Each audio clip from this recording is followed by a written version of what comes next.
Bonjour à tous, c'est Paul Dam pour vous faire un petit cours, si je puis dire, sur la menthe. Oui, la menthe, M-E-N-T-H-E. Je ne cherche pas à être un grand séducteur ou je ne sais quoi. Donc, la menthe. Et donc, on se dit, la menthe, oui, tout le monde connaît.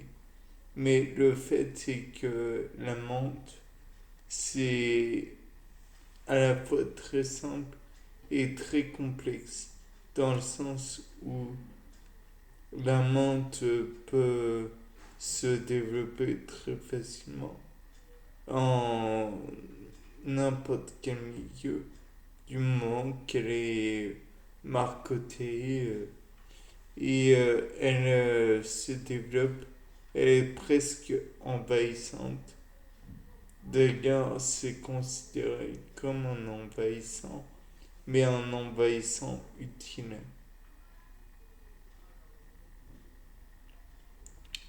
Donc, bien sûr, on va se dire, mais dans ce cas, qu'est-ce qui fait qu'elle est envahissante?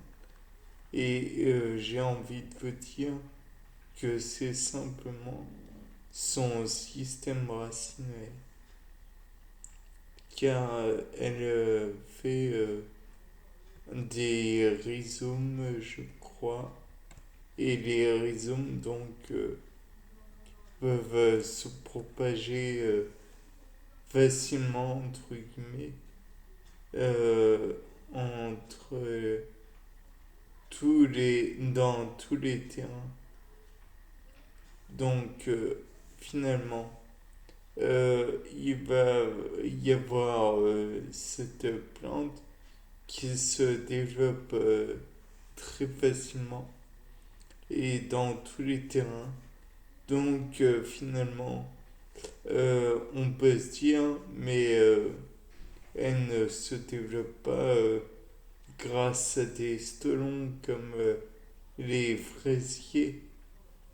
Non, mais grâce à des rhizomes. Donc autant le rhizome, c'est plus racinaire, c'est le développement en sous-sol. Le stolon, c'est une tige qui se développe en surface et qui finit par slalomer sur la terre, comme pour les fraisiers. Donc on se dit, oui, dans ce cas, il y a plus efficace que la menthe.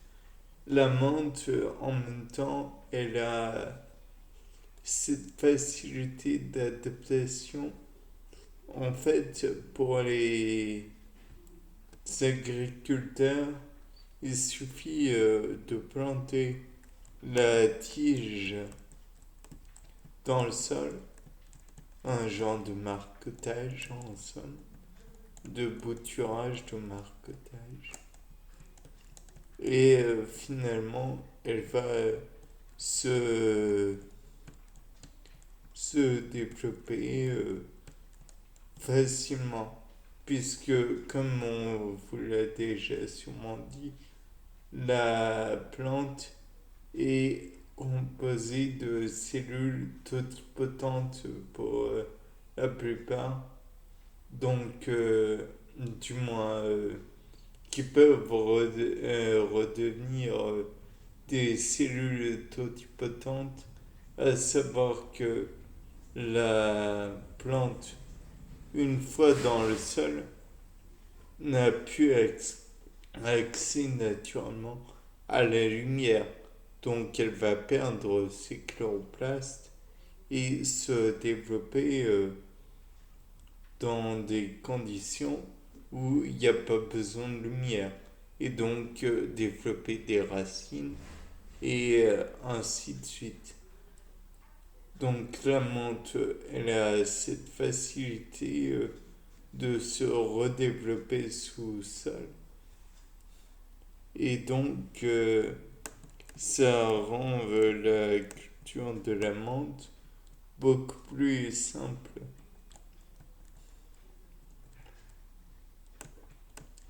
d'autant qu'on peut l'utiliser à divers fins aromatiques, médicinales, sous forme de poisson qui n'a jamais bu un sirop de menthe ou quelque chose du genre.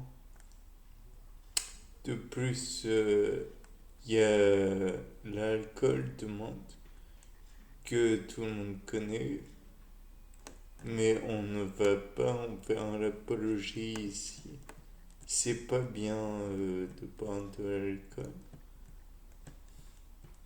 Il faut penser avant toute chose à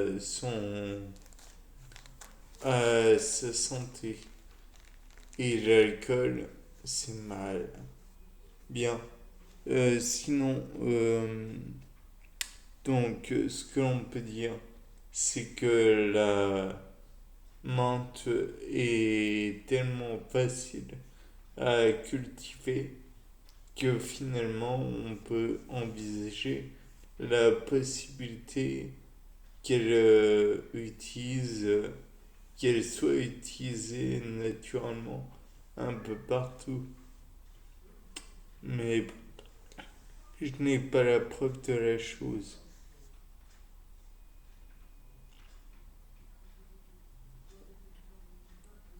Ensuite, qu'est-ce que l'on peut dire de plus? Oui, la plante se développe sous forme d'un végétal. Il peut se reproduire de manière sexuée et asexuée. Sexuée car il produit des fleurs et asexuée, multiplication. Comme je vous l'ai expliqué, en sous-sol. De plus, il est possible que la menthe puisse être employée dans d'autres préparations de culture, j'entends, à savoir des hybrides, et enfin obtenir d'autres plantes telles que la menthe aquatique, la menthe poivrée, et j'en passe.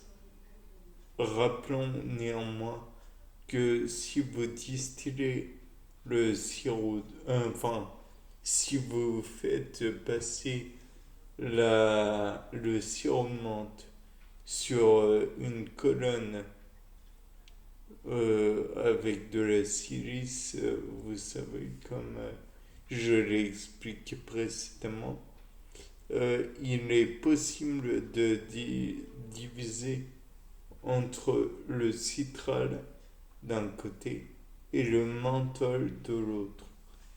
Après, je vous laisse seul